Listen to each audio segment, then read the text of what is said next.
네, 트럼프 대통령의 금리 인하 압박에도 5월 FOMC는 금리를 동결했습니다. 미중 무역 협상이 곧 개시된다는 소식도 증시에는 어느 정도 호재로 작용하고 있습니다. 네, 이번 FOMC 이후 금리 인하 시점은 6월에서 7월로 밀린 상태입니다. 관세에 대한 불확실성 여전히 남아있는 시장인데요. 매크로인사이트 이윤수 서강대 경제학과 교수와 함께합니다. 교수님 안녕하세요. 예, 안녕하십니까. 반갑습니다. 교수님, 5월 FOMC 끝이 났습니다. 시장 예상대로 금리 동결했는데요. 이번 금리 동결의 가장 큰 배경은 뭐라고 보셨습니까? 지금 말씀하신 대로 트럼프의 정책 불확실성이 가장 큰 것 같습니다. 네. 사실 관세를 올릴 거라고 예상은 했지만 4월에 발표했던 그 해방의 날 대규모 관세가 시장에 굉장히 영향을 미쳤을 뿐만 아니라 전반적인 불확실성을 증가시켰는데요. 이게 실질적으로 기업의 투자를 완전히 정체시키고 있는 게 가장 심각한 문제라고 생각을 갖고 있고요. 네. 이런 걸로 인해서 정책 방향을 결정짓는 데 어려움을 주고 있는 것 같습니다. 특히 1분기 GDP가 0.3% 감소를 했는데 이게 스테이트먼트에서는 그러니까 순수출에서의 상황이 조금 데이터를 이상하게 만들긴 했지만 그럼에도 불구하고 경제 상황은 여전히 완만하게 성장을 하고 있다라는 표현을 썼는데요. 이게 지금 경제 상황이 좋기는 하고 실업률이 여전히 4.2% 수준으로 완전 고용 수준에 와 있긴 합니다만 그럼에도 불구하고 스태그플레이션에 대한 우려가 사실 스테이트먼트에 명확히 나왔을 정도로 증가하고 있고요.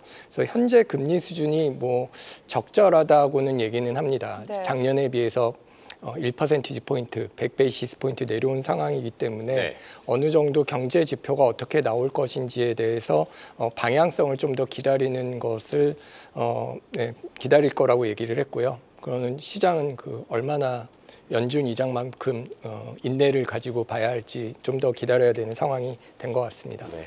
네, 트럼프 관세 불확실성이 글로벌 경제 전체에 좀 남아 있는 것 같습니다. 이런 가운데 파월 의장 발언에도 주목을 해야 될 것 같은데 교수님은 파월 의장의 발언 어떻게 해석하셨습니까? 일단은 사실 이미 이번에 연준 FOMC 이전에도 사실상 인터뷰나 어떤 연설 같은 데서 정치적 불확실성이 굉장히 커졌다는 얘기를 했었고 네. 그다음에 그 관세의 불확실성도 이게 물가를 얼만큼 올릴 것이냐에 대해서 예전에는 일시적이라는 표현을 썼었습니다. 근데 이게 점점 지속적일 거다라는 표현을 쓰고 있기 때문에 이거에 대해서 어떻게 얘기를 할 것인가가 궁금했었는데요.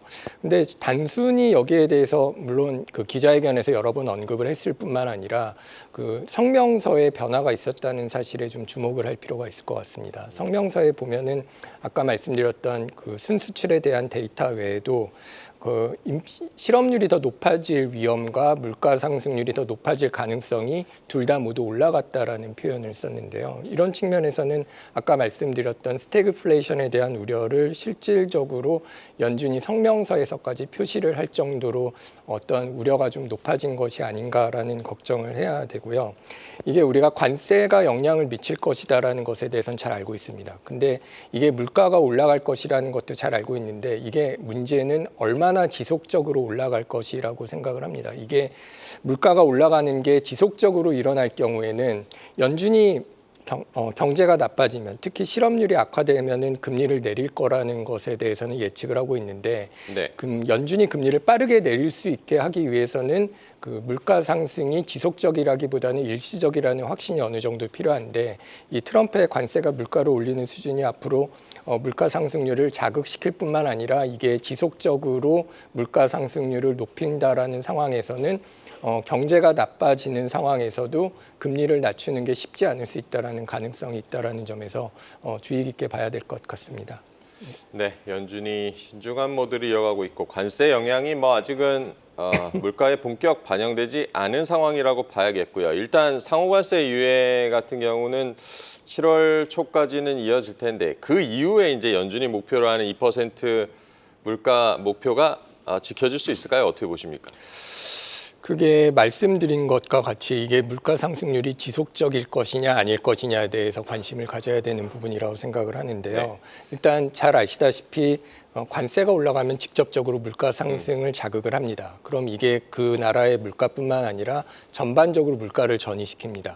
그러니까 뭐 수입한 자동차가 가격이 오를 뿐만 아니라 수입을 하지 않은 자동차들도 다른 자동차들의 가격이 오르니까 같이 자동차 가격을 올릴 수 있는 건데요. 이런 측면에서 트럼프식 상호 관세가 본격화된다면 지금 뭐 90일 유예를 시켜놓은 상황에서 이게 실질적으로 고착화될 경우에는 연준이 물가 안정을 유지할 수 있을 것인가에 대해서 굉장히 회의적이 될 가능성이 높고요. 특히 유예가 종료돼서 상호 관세가 본격 시행된다면 아직까지는 물가가 그렇게 높은 수준이 아닙니다만 2025년 하반기 부터는 이제 CPI라든가 코어 PC의 본격적인 상방 압력으로 작용을 할 가능성이 높습니다. 이 경우에는 서비스 물가보다 아무래도 직접적으로 수입을 하는 재화 물가가 가격을 압력을 심하게 받을 것 같고요. 이런 경우에는 PC에서도 재화 부문의 물가 상승률이 지금 내려오는 것이 멈췄던 수준인데 이게 도로 반등할 우려가 있습니다. 이와 관련돼서 연준의 위원들도 어느 정도 상반된 의견을 내고 있는데 크리스 왈러 같은 경우는 이거는 사실 관세로 인한 물가 상승은 일시적일 가능성이 있고 그렇기 때문에 경제 성장이나 고용 시장 둔화를 우리가 좀 더 신경을 써야 된다라는 표현을 한 반면에 네. 파월 의장은 사실 올해 초만 해도 관세는 일시적일 거야라고 어떤 연준의 금리 인하 경로가 계속될 것이라는 식으로 표현을 했었는데 어제 기자회견에서 뭐 지난달에 있었던 한두 번의 대외 연설에서와 마찬가지로 관세로 인한 인플레이션이 생각보다 심각하고 이게 더 지속적일 가능성이 있다라고 얘기를 했습니다. 그래서 그 네 가지를 얘기를 했습니다. 하나는 타이밍, 그 언제 하느냐, 그 다음에 스케일, 규모가 얼만큼 될 거냐, 그 다음에 스코프, 이게 어느 만큼의 영향을 미칠 거냐, 이제 어느 정도 시장에 뭐 재화 서비스에 미칠 것이냐는 얘기와 함께 마지막으로 이게 적일 것인가에 대한 얘기를 했는데 문제는 이 네 가지 모두가 지금 불확실한 상황이기 때문에 연준의 입장에서는 이 물가 상승이 어떻게 되건 간에 당장은 아무것도 할 수 없는 상황에 놓였다라고 볼 수 있을 것 같습니다. 자, 이런 가운데 이번 주말에 미중 간의 관세 협상이 시작이 됩니다. 이를 앞두고 트럼프 대통령은 145%의 관세 선제 철회는 없다라고 선을 그으면서 기싸움이 좀 시작이 된 것 같은데 지금 당장 협상보다는 협상이 지연될 가능성, 그 우려가 조금 더 커지고 있는 것 같습니다, 교수님. 예, 사실은 최근에 중국에서 나온 그 뉴스 같은 것만을 보더라도 트럼프 쪽에서는 회의가 진행된다라고 얘기를 하는데 네. 중국에서는 네. 그렇지 않은 것처럼 표현을 하지 않았습니까? 이런 것들이 시장의 불확실성을 굉장히 키우고 이런 관세 협상이 장기화되면 어떻게 될 것이냐에 대한 우려가 커지고 있습니다. 이거는 단순히 무역 비용이 상승하는 것뿐만이 아니라 그 연준 의장도 강조했듯이 경제 전반의 불확실성이 굉장히 커지고 있고요. 그뿐만 아니라 미국 경제의 신뢰가 악화되고 공급망이 그것으로 재편될 것일까에 대한 우려를 가지고 옵니다. 사실 관세 때문에 공급망을 재편할 것인가, 지금 가지고 있던 베트남의 공장, 멕시코에 있는 공장을 미국으로 옮길 것인가에 대해서 이게 일시적이라고 생각을 한다면은 그렇게 반응이 나오지 않을 수도 있지만 이게 장기화될 거고 이게 불확실성이 커진다라는 우려가 될 경우에는 실질적으로 지금 그러면 투자를 지금 있는 공장에서 하는 게 맞아라는 판단이 어려워지면서 실질적인 기업의 투자 위축으로 이어지고요. 이러면 설비 투자와 고용 계획을 보류하기에 따라서 GDP가 낮아지는 것은 앞으로 당연히 나타날 현상이라고 생각을 합니다. 그리고 말씀드린 바와 같이 이렇게 공급망이 불안정하게 되고 비용이 증가할 경우에는 사실 비용 상승이 어쩔 수 없이 소비자에게 전가가 되고 이 경우 생산 효율성이 저하될 뿐만이 아니라 물가 상승으로 이어진다는 문제가 있습니다. 그리고 이 무엇보다도 이런 불확실성이 지속되면 사실 환율과 금융시장에도 변동성이 확대되고요. 우리가 주식시장이나 채권시장의 변동성에서 최근에 봤던 것들이 더 확대될 가능성이 있다는 측면에서 어떤 우려가 되고 그것이 결국은 소비자의 심리와 지출의 위축으로 이어질 경우에는 소비자가 사실상 물가가 오르기 때문에 실질 소득이 감소하고 이것이 특히 미국 경제의 대부분 70% 가까이를 차지하는 소비를 위축시킬 경우에는 경기가 악화될 뿐만 아니라 통화 정책도 대응이 어려워지는 문제가 있습니다. 왜냐하면 경기가 나빠지면 금리를 낮춰야 되겠지만 지금과 같이 물가 상승이 동반된 경우에는 사실 섣불리 금리를 낮췄다가 인플레이션이 악화되는 것을 피할 수 없는 문제가 생기기 때문에 네. 이렇게 그 미중 관세 협상이 장기화되는 게 결국은 경기뿐만 아니라 연준의 정책에도 진퇴양난으로 빠지게 만드는 어려운 결과를 낳을 수 있다라는 우려가 이제 시장에 있습니다. 네, 말씀하신 대로 연준 물가와 고용 사이에서 뭐 고민하는 상황이 생길지도 지켜봐야겠는데 아까 뭐 잠깐 말씀해 주셨지만 최근 나온 미국의 4월 비농업 고용 지표의 경우에 예상치를 상회를 했고요. 실업률도 지금 뭐 완전 고용 상태에 가깝다고 말씀을 해주셨고 지금 뭐 고용은 아직 뭐 관세 효과가 반영되지 않은 것인지 고용 시장 앞으로 어떻게 될 거라고 보십니까?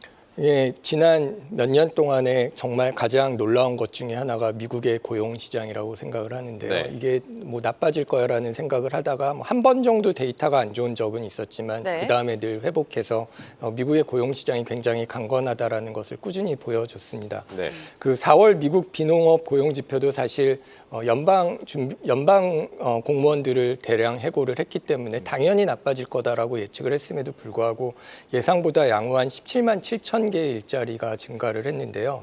그리고 실업률은 4.2%로 유지가 됐습니다. 근데 이 17만 7천이라는 게 지난 1년 동안의 평균보다도 큰 숫자거든요. 네. 그다음에 뭐 연방 공무원들은 줄었지만 의료나 운송, 창고업, 금융활동 등 사회 전반적인 분야에서 고용이 증가했습니다. 이거는 말씀하신 대로 트럼프 행정부의 관세 정책이 아직까지는 고용 시장에 반응을 하지 않았다라고 네. 볼 수 있을 것 같고요. 왜냐하면 해방의 날 관세가 부과된 것이 4월 2일이고 뿐만 아니라 이게 거의 바로 유예가 됐기 때문에 아직까지는 고용이 어떤 영향을 받고 있지는 않다라고 볼 수 있습니다. 다만 이 관세 영향은 결국은 시차를 두고 시장에 반영이 될 거라고 생각을 합니다. 지금 기업들이 불확실성이 크기 때문에 아무것도 안 하는 그 행동이 늘어난다면 고용 증가세는 당연히 둔화가 될 거라고 생각을 하고요. 특히 제조업처럼 관세 영향을 직접 받는 산업의 경우에서는 고용 둔화가 더 심각하게 나타날 가능성이 있다라고 생각을 합니다. 네, 사실 트럼프가 취임 전만 하더라도 이 강력한 반이민 정책이 고용 시장에 미칠 영향을 시장은 많이 우려했었는데 임금 상승이라든지 실업률 지표에 아직까지는 큰 영향이 없다라고 우리가 해석하면 되겠습니까? 예, 실업률은 네. 뭐 말씀드린 것처럼 4.2%로 남아 있고요. 그다음에 그 4월 고용 지표가 나올 때 나오는 것 중에 하나가 시간당 임금인데 시간당 임금도 한 0.2% 증가했기 때문에 그것도 뭐 어느 정도 지난 달보다는 낮아지기는 했지만 그렇다고 해서 그게 크게 오르거나 한 수준은 아닙니다. 그래서 이민 제한이 되면 노동력이 공급에 감소되니까 특정 산업에서 임금 상승을 압력을 높일 것이다라는 것은 우리가 예측을 해볼 수가 있습니다. 특히 건설이라든가 농업, 서비스업에서 이런 것들이 현상이 두드러질 수 있을 건데요. 더군다나 최근에 불법 이민자를 추방을 하면서 노동력 부족이 일부 제품, 예를 들면 야채값 이런 거에 영향을 미칠 수 있을 거라고 생각을 하고 있습니다. 근데 문제는 이런 것들이 경제 활동을 위축시키고 있다라는 겁니다. 이게 사실 이민의 영향은 노동 공급뿐만 아니라 사실 이민자들도 똑같이 수요를 하기 때문에 어떤 이민자들이 수요를 안 하는 만큼 경제가 위축되는 문제가 있는데요. 최근 연구에 따르면 과거 대규모로 추방을 했을 때 그 이민자뿐만 아니라 미국 시민권자들도 일자리가 줄었고 임금 하락으로 이어졌다는 사실을 보인 연구가 있는데요. 이런 것들은 단순히 이민자 추방이 이민자에만 국한된 문제가 아니라 미국 경제 전반을 악화시킬 수 있다는 우려를 낳는다고 볼 수 있을 것 같습니다. 네, 결국 관세를 강행을 하게 되면 결국 미국 경제에도 이제 부작용이 미칠 테고 결국에는 협상을 거쳐서 트럼프 대통령이 관세율을 낮출 것으로 보이는데 미국 경제가 이제 버틸 만한 관세 수준 어느 정도로 좀 예상을 하고 계십니까? 예, 관세 수준을 예측하는 건 굉장히 어려울 것 같습니다. 네. 그래서 그 연준이나 다른 데서도 이게 이런 관세가 들어왔을 때 얼마나 많은 영향을 미칠 것인가에 대한 관심을 보여주고 있는 건데요. 그럼에도 불구하고 우리가 연준이 감내할 수 있는 관세 죄송합니다. 관세 수준이 얼마냐라고 생각을 해본다면 사실 연준이 생각하는 것은 늘 인플레이션 타겟 2%의 인플레이션 목표이기 때문에 그것에 크게 벗어나지 않는 수준 한 2.4에서 2.5%까지는 지금의 수준이니까 괜찮지만 관세로 인해서 물가 상승률이 더 높아진다면 그것은 연준이 감내할 수준이 아닐 거라고 볼 수 있을 것 같고요. 실업률도 지금의 4.2%에서 크게 벗어나서 4.5% 이상으로 올라간다면 이것이 연준이 감내할 수준의 관세는 아닐 거라고 판단이 드는데 문제는 시장과 최근 연구가 나오는 결과들은 모두 GDP 성장률로 보거나 아니면 물가 상승률로 볼 때 연준이 감내할 수 있는 수준은 아니라고 보는 것 같습니다. 그 GDP 성장률도 1% 정도 감소할 것으로 예상하는 경우가 많고요. 물가 상승률도 1%지 포인트. 그러면은 사실 지금의 2.2% 초반대에서 3% 초반대로 넘어가는 거기 때문에 지금의 관세 수준이 만약에 90일 이후에 계속 될 경우에는 연준이 감내할 수준은 아닐 거라고 보고요. 문제는 트럼프도 그저께 높은 물가 수준을 감내할 수 있을 것인가에 대해서 네. 고민을 좀 해봐야 될 것 같습니다. 사실 트럼프는 어떤 재정 적자를 미국 국채로 차환하는 그 과정에서 높은 금리를 피하고 싶은 상황인데 네. 트럼프가 예측을 아마도 못하지 않았을까 싶은데 최근의 반응은 물가뿐만 아니라 어떤 미국 경제의 불확실성으로 인해서 그 국채 이자율이 높이 올라가지 않았습니까? 그게 물가 상승률이 계속 높게 유지된다면 트럼프가 이런 것을 과연 감내할 수 있을 것인가? 또는 이런 관세를 높게 유지하는 게 중국이나 EU를 압박하는 것 이상의 효과를 볼 수 있을 것인가에 따라서 이 관세 수준이 지금 얘기한 수준이 과연 유지될 수 있을 것인가 주목을 해봐야 될 것 같습니다. 네, 고용과 물가 그리고 관세까지 경제에 대한 불확실성이 커지면서 연준은 3번 연속 금리를 동결했습니다. 시장에서는 6월보다는 7월 금리 인하를 예상하고 있는데 교수님께서는 연준의 금리 인하 시기 그리고 인하를 한다면 올해 어느 정도까지 내릴 것이라고 보십니까?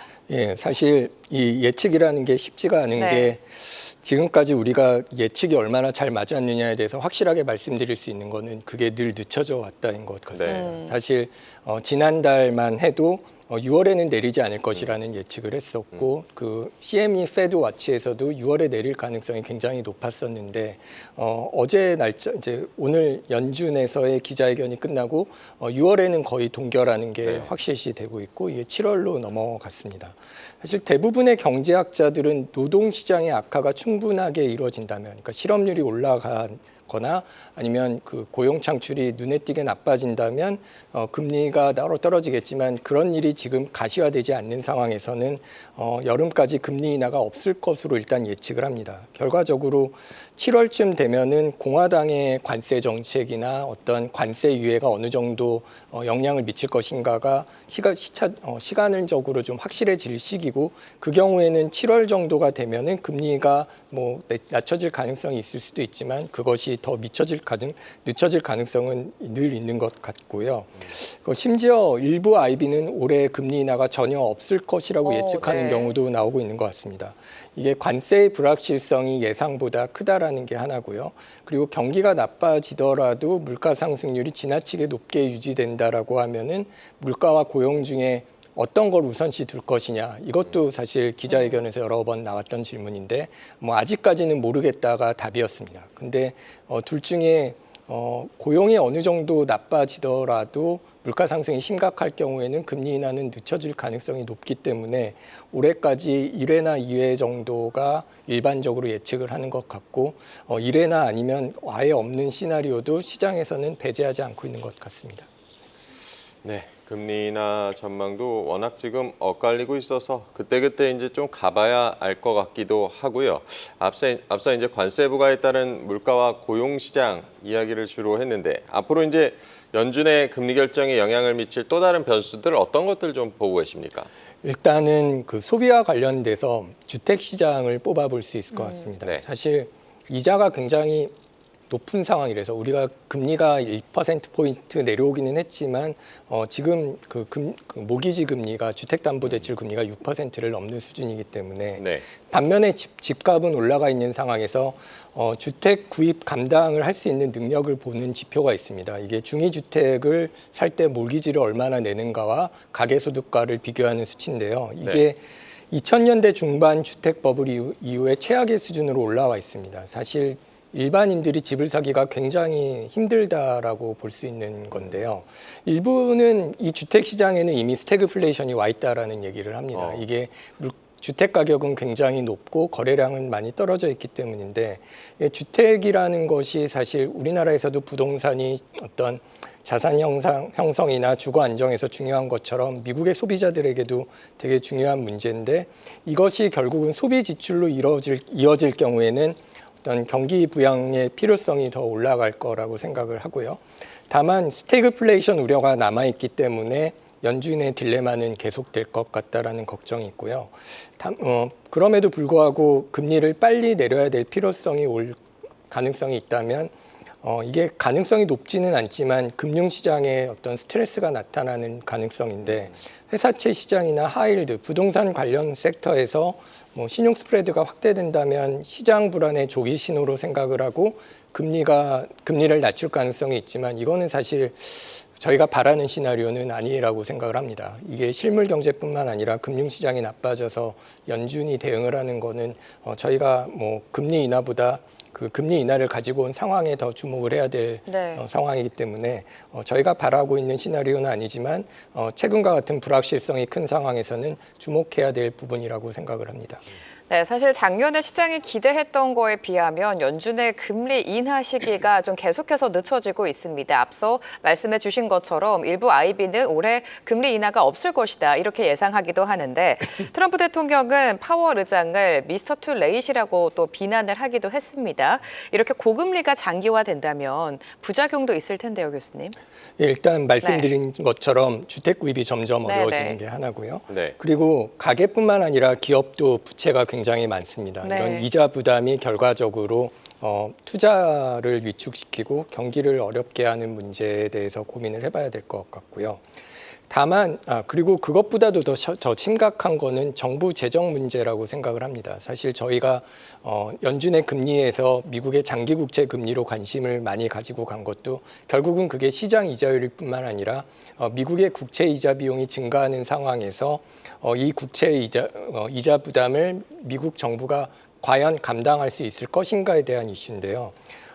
이게 연준의 금리 인하가 곧바로 장기 금리 인하로 이루어지지는 않지만 이에 대한 고민이 어떤 앞으로 지금 시장 금리가 계속 높게 유지될 경우에 우리가 주목해야 될 부분이라고 생각을 합니다. 네, 지금 여러 가지 매크로 상황이 좋지가 않습니다. 올해 들어서 금값 역시 내내 강세를 보이고 있고 더 많이 오를 것이다 이런 전망들도 나오고 있는데 미국이 아닌 다른 자산으로 안전자산으로 좀 유동성이 이동하고 있는 것 같아요. 자산 전략 어떻게 세우면 좋을까요? 일단은 금 같은 경우는 사실 연초 대비 굉장히 많이 상승을 했고요. 너무 높아서 못 산다라고 했던 분들이 지금 아마 굉장히 많이 후회를 하실 것 같은데 이것은 사실 단순히 인플레이션뿐만 아니라 미중 무역 갈등이라든가 정치적 불확실성이 증가했기 때문이라고 생각을 하는데요. 거기에 대해서 어떤 트럼프의 정책이 미국 경제 전반에 대한 어떤 신뢰 저하를 가지고 오면서 달러에 대한 신뢰가 역시 좀 안 좋아졌습니다. 그래서 어떤 일부 중앙은행이 금을 사는 것뿐만 아니라 어떤 미국 이외의 자산 시장에서 미국 국채를 대체할 자산 중에 하나로 이제 금과 같은 대체 자산이 계속 관심을 가지고 있는데요. 사실 어떤 트럼프의 정치적인 불확실성이라든가 미국 재정 적자로 인한 국채 금리에 대한 불안감이 사라지지 않는 상황에서는 미국 시장 이외에서 안전 자산을 찾는 트렌드는 계속 이어질 것 같고요. 이게 미국 국채를 대체할 것이냐의 문제가 아니라 똑같이 미국 국채를 가지고 있더라도 더 높은 프리미엄을 요구할 것이라는 생각이 들고요. 그 프리미엄이 그럼에도 불구하고 불안하다고 느끼는 사람은 달러 아닌 다른 곳에서 뭐 스위스 프랑이라든가 일부는 어느 뭐 독일 등의 국채를 구입을 하기도 하겠지만 그럼에도 불구하고 어떤 글로벌 경제의 불확실성으로 인해서 금에 대한 선호가 올해까지는 지속될 가능성이 높다라고 시장은 보고 있는 것 같고 그에 맞춰서 포트폴리오도 어느 정도 안정적으로 유지를 하시는 게 필요할 것 같다라고 생각을 합니다. 네, 안정적인 포트폴리오를 유지하는 것이 필요하다라고 조언을 해주셨습니다. 오늘 이윤수 서강대 경제학과 교수와 함께했습니다. 고맙습니다. 고맙습니다. 네, 감사합니다.